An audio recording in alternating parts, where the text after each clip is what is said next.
Hey there, everybody. It's Eternal Snowman here with another episode of TLT Recap and Analysis. This time we're going to be going over TLT Round 4 and Round 5. So recapping Round 4 and going through Round 5. Not much to say about the 3-0s, to be honest. There were a lot of, like I predicted, a lot of these players decided to either bring teams that wouldn't normally use, or stuff that um, was just like complete memes, like Monotype, or I think one of the OU games had like a Farfetch'd in it. So I won't be covering these games, and similarly for round 5, I also won't be covering the games that happened for the players already locked in. A lot of them actually did play already, as well as some in the 2-2 bracket, which and also the lower bracket I also won't cover as well. The 2-2 bracket, some of them did play, interestingly enough.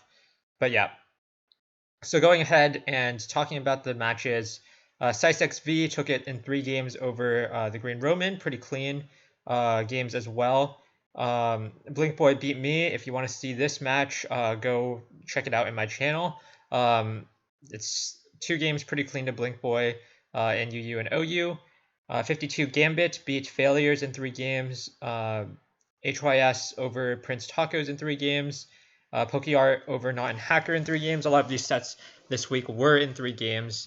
I Know Life did win their set as well. Definitely somebody to look out for.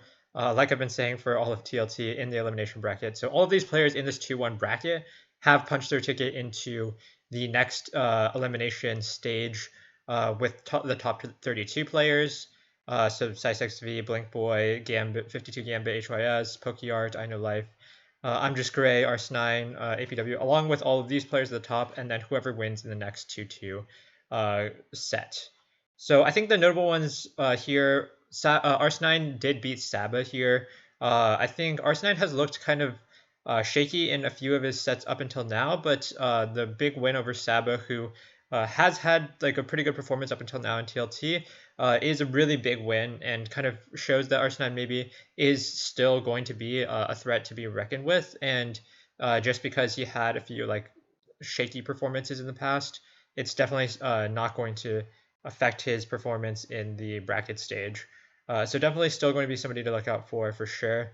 A lot of the players who have punched their ticket into the next stage were people that I had outlined to originally be kind of in that next level of players, outside of maybe some of the notable ones who are have yet to punch their ticket in are like Principal Tacos, um, Principal Tacos, Saba, Raj, and MJ probably are the most notable ones who haven't punched their tickets to the next stage, as well as like some other ones like Real Surfy Teens and Shadow Monster who actually didn't make it, and Skipcan who got eliminated. So those Skipcan and Shadow Monster are probably the 2 players who probably underperformed the most in this TLT. And I think part of that is because, well, Shadow Monster doesn't have a real tier in Gen 8 or in the TLC format because being a doubles main and everything, not having doubles OU does hurt you a lot.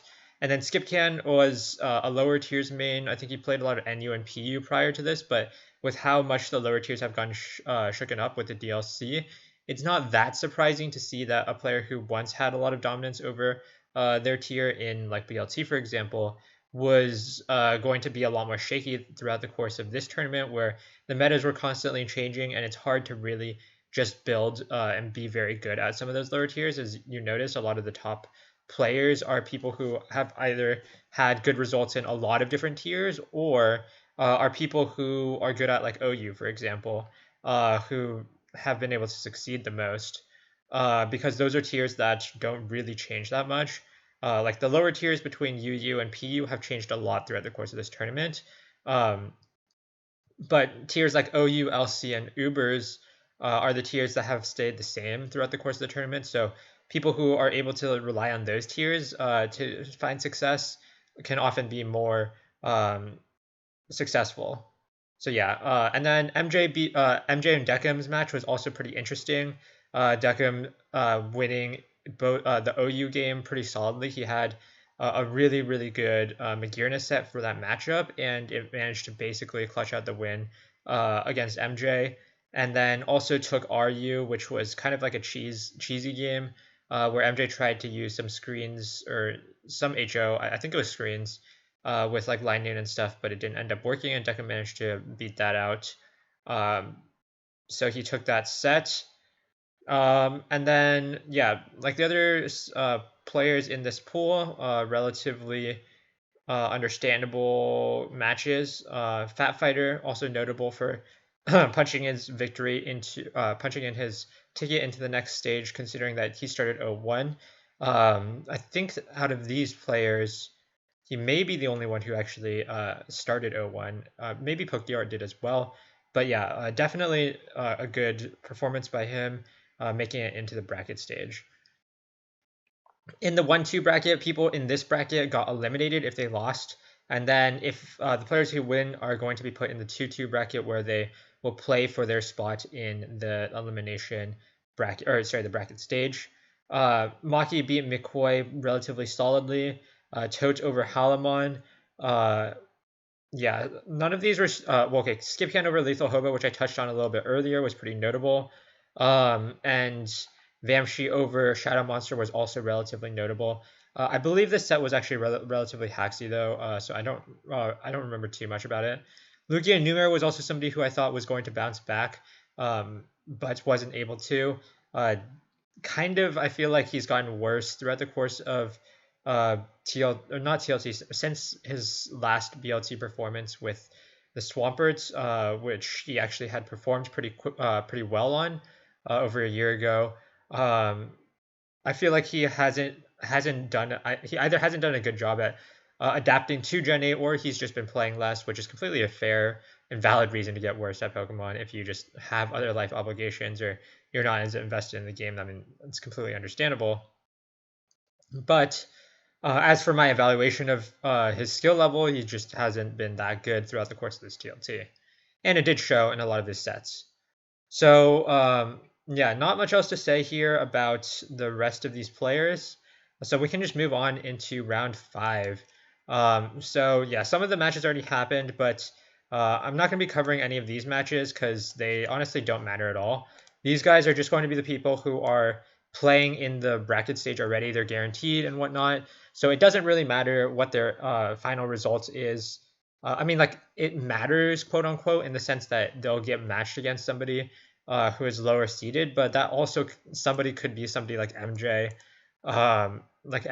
or like the winner of my match, which like technically we're a lower seed, but I don't think that like that really diminishes your value as or your skill level as a player. So for the 2-2 matches, which is the ones I'm going to be predicting on, the rest don't matter. These guys are eliminated. These guys already made it in. So these ones are the ones that matter. Roxy versus Tote. Roxy already won this matchup. Tote tried to bring kind of like the standard stuff. He always brings this like very similar teams. And this has been true for like basically all the tournaments that he enters. He generally doesn't diversify his builds very much. And he did get punished pretty hard. While he did win the I believe the Ubers game, the other two were pretty solidly taken by Roxy. The Green Roman versus Raj.Shu, I think, will be a very interesting match. I think Raj has traditionally been a much better player as somebody who is entering this tournament as being one of the bigger favorites to make it to this next bracket, and being one of the most notable players who hasn't yet punched their ticket into the 3-1 stage, the 3-win stage. I definitely think he is going to be favored here. The Green Roman is somebody who is kind of like a Tours Room homegrown talent, if you will, somebody who's relatively new to the scene. And it's going to be kind of interesting to see how well he's able to perform against somebody like Raj.Shoot in kind of a bigger tournament setting. I do think Raj is favored here, though. My match versus Poe, I won't talk too much on it, but it will be happening this Thursday at around noon or just after noon PST. And it's going to be played with OU, UU, and PU. I think it is a little bit of a disappointment that either me or Poach won't make it, but we'll see how it goes. I've had a relatively bad year in terms of Pokemon overall. I've had in terms of individual results, like we've won some team tournaments as like kind of tours representatives, but like this year was the first year I hadn't made a single circuit tournament, which is pretty or since since 2017, I believe. So it's been a while since I haven't made it into the circuit tournaments. I didn't have very good performances in a lot of like the individual tournaments this year. So if I don't do well and I don't make it to this bracket stage, it's going to be really disappointing to end off 2020 with another disappointing result.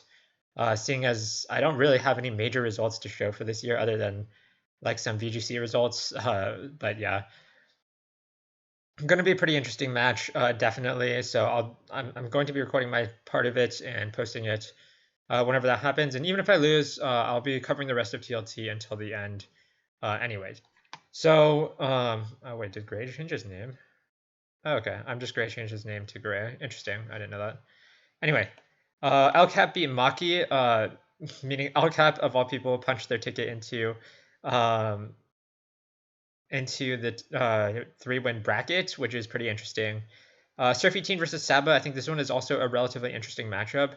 Based on the performances so far in TLT, I think Saba is definitely going to be favored here. But Surfy Teen is somebody who could potentially pull this upset as somebody who is very capable as a player. Oh, well, wait. I totally skipped over this matchup. Angels and Airwaves versus Lethal Hobo. I think Angels and Airwaves is much better here. Um, Favored pretty heavily. Saba versus Surfy Teen, I think, is going to be really interesting. This is probably one of the big matchups of this week. Um, and I think Saba is definitely favored here, probably like 55-45. But I think Surfy Teen is definitely somebody who is good enough to win this matchup. Sets versus 7U9I2. I think this one is really interesting because they're both kind of like Tours Room players, I guess. I would say Sets is probably slightly favored here as somebody who's been around a little bit longer, but uh, and I haven't seen much good stuff yet from 7U9I2. So I'll favor Sets slightly.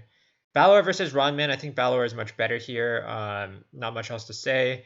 Despite that, how much shit I've given Balor in the past. I've predicted against them like in probably like 3 or 4 out of the 5 weeks. Um, yeah, 3 or 4 out of the prior 4 weeks. I do think that their performance has been, I'll give credit where credit's due. It's been good enough to get them to this point. So Balor should be favored here, like 60-40 here. Vamshi versus Richard Pepper. I think Vamshi should be better here uh, if they can take advantage of Richard Pepper's like lack of building and stuff. Kind of Richard Pepper falls into a similar trap where a lot of Tours Room players who don't play a lot of Smogon tournaments tend to not value like team building as much because in Tours Room, actually the most important thing for consistency is having one really good team because that's just how you win in Tours Room, and it needs to be good against like cheese or common styles like that. But if you play in Smogon tournaments, it's often more about playing against the player and having good ideas of what they're going to bring and that kind of stuff, which I think Vamshi is technically a Torsman player, but he has been able to diversify his builds a little bit more. So I hope to see that continue. And if it does, I do think he's favored here against Richard Pepper. Not in Hacker versus Alternative. I think Not in Hacker is favored here, who's had a pretty impressive run up until now, albeit did lose last week. I'd still think that they are favored here versus Alternative, who has had kind of like a mediocre TLT and rode here with like buys slash I believe he got a buy last round. Alternative, just making sure so don't spread false information. Oh wait,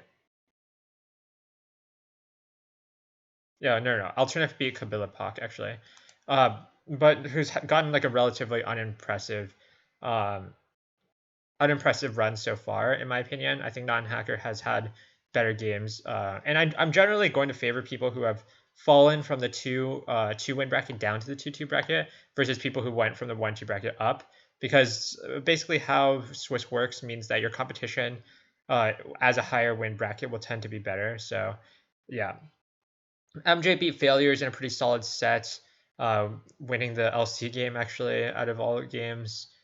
He said to me basically that he's somehow become like an LC player as his best tier, which is kind of funny. But yeah, definitely good to see MJ in the bracket at least. it's going to be pretty fun to see how well he's going to be able to do in the bracket stage. Finally, Mr. Do Too Much beat Gilgamesh 9 Omega Dude DI in their set. So Mr. Do Too Much punches his win in over Gilgamesh 9 over El Cap and I believe Lugia Numere were his 3 wins. So pretty good to see some like relatively new faces here in the bracket stage. I think it would be really boring if we had seen basically everybody that I would predict to get in. So it's good to see that there are some people who I didn't really rate very highly coming into this tournament. People like PokeArt and Sice and Mr. Do Too Much, who I didn't either didn't really know about or didn't really think that were that good, and showed some good signs of improvement.